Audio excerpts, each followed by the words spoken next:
നടുക്കുന്ന ഓർമ്മകളുമായി കരിപ്പൂരിൽ അപകടത്തിൽപ്പെട്ട air India express വിമാനത്തിലെ യാത്രക്കാർ വീണ്ടും ഒത്തുകൂടി.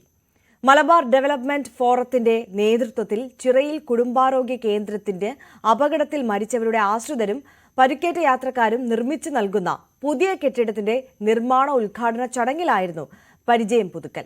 അപകടത്തിന്റെ 4ാം വാർഷികം ഇന്നലെയായിരുന്നു. 2020 ഓഗസ്റ്റ് 7 രാത്രി 8 മണിയോടെയാണ് കരിപ്പൂർ വിമാനത്താവളത്തിൽ ആ ദുരന്ത വിമാനം പറന്നിറങ്ങിയത്. ദുബൈയിൽ നിന്ന് 184 യാത്രക്കാരും 6 ജീവനക്കാരുമായി കരിപ്പൂരിലെത്തിയ IX-1344 എയർ ഇന്ത്യ എക്സ്പ്രസ് വിമാനം കനത്ത മഴയിൽ റൺവേ കാണാതെ 2 വട്ടം ലാൻഡ് ചെയ്യാനാവാതെ പറന്നുയർന്നു.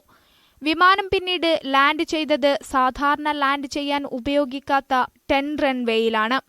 റൺവേയിൽ നിന്ന് തെന്നിമാറി ചതുപ്പ് നിലവും കടന്ന് 35 മീറ്ററോളം താഴേക്ക് വീണ് 3 കഷ്ണങ്ങളായി പിളരുകയായിരുന്നു. വിമാനത്താവളത്തിന്റെ ചുറ്റുമതിൽ തകർത്ത് വിമാനത്തിന്റെ മുൻഭാഗം പുറത്തേക്കെത്തി. വിമാനത്തിന്റെ പൈലറ്റ് ദീപക് വസന്ത് സാത്തെ, സഹ പൈലറ്റ് അഖിലേഷ് കുമാർ എന്നിവരെ കൂടാതെ 19 പേരാണ് അപകടത്തിൽ മരിച്ചത്. കരിപ്പൂർ വിമാനാപകടത്തിൽ പ്രദേശവാസികൾ നടത്തിയ രക്ഷാപ്രവർത്തനമാണ് നിരവധി ജീവൻ രക്ഷിച്ചത്. കരിപ്പൂർ വിമാനാപകടത്തിന്റെ 4ാമത് വാർഷികത്തിൽ രക്ഷാപ്രവർത്തനം നടത്തിയ കരിപ്പൂർ നിവാസികളോട് നന്ദി പ്രകടിപ്പിച്ചുകൊണ്ടാണ് പ്രദേശത്തെ ആരോഗ്യ കേന്ദ്രത്തിന് പുതിയ കെട്ടിടം നിർമ്മിച്ചു നൽകുന്നത്.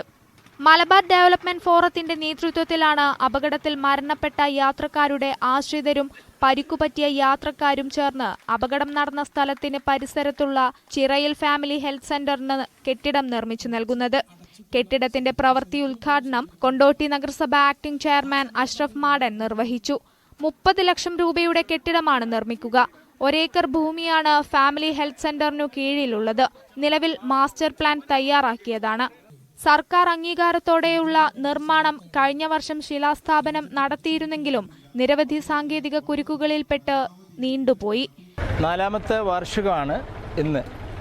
നമ്മൾ കഴിഞ്ഞ ഒരു വർഷം മുമ്പാണ് ഈ കെട്ടിടത്തിൻ്റെ തറക്കല്ലിട്ടതിന് ശേഷം നമുക്ക് എയർപോർട്ട് അതോറിറ്റിൻ്റെ അനുമതി കിട്ടേണ്ടതുണ്ടായിരുന്നു, സംസ്ഥാന സർക്കാരിൻ്റെ അനുമതി കിട്ടേണ്ടതുണ്ടായിരുന്നു. അതിനുശേഷം ആരോഗ്യ വകുപ്പെന്നും മുനിസിപ്പൽ വകുപ്പെന്നും അംഗീകാരങ്ങൾ കിട്ടേണ്ടതിരുന്നു. മുനിസിപ്പാലിറ്റിയിൽ നിന്ന് AS-ഉം TS-ഉം കിട്ടേണ്ടതുണ്ടായിരുന്നു. ഈ 4-5 പ്രൊസീജിയറുകൾ പൂർത്തിയാക്കുന്നതിന് വേണ്ടി ഈ കഴിഞ്ഞ ഒരു വർഷം വേണ്ടി വന്നു. അതിനിടയിൽ ഉണ്ടായിട്ടുള്ള ചില തടസ്സങ്ങൾ, ഇലക്ഷന് അങ്ങനത്തെ കാര്യങ്ങളൊക്കെ വന്നപ്പോൾ നീണ്ടുപോയതാണ്. ഇപ്പം പൂർണ്ണമായ അംഗീകാരം കിട്ടി. 4 ദിവസം മുമ്പ് മുനിസിപ്പാലിറ്റിയിൽ നിന്ന് AS-ഉം TS-ഉം കിട്ടി. നമ്മൾ പണി ഇന്ന് ആരംഭിക്കുകയാണ്. ഒരു 3-4 മാസം കൊണ്ട് പണി പൂർത്തീകരിച്ച് ഈ ബിൽഡിംഗ് ഹെൽത്ത് സെന്ററിന് കൈമാറണമെന്നാണ് ഞങ്ങൾ ആഗ്രഹിക്കുന്നത്. പരിപാടിയോടനുബന്ധിച്ച് വിമാനാപകടത്തിൽ പരിക്കുപറ്റിയവരുടെയും മരണപ്പെട്ട യാത്രക്കാരുടെ ആശ്രിതരുടെയും രക്ഷാപ്രവർത്തനക്കാരായ നാട്ടുകാരുടെയും സംഗമം നടന്നു. ന്യൂസ് 18 മലപ്പുറം.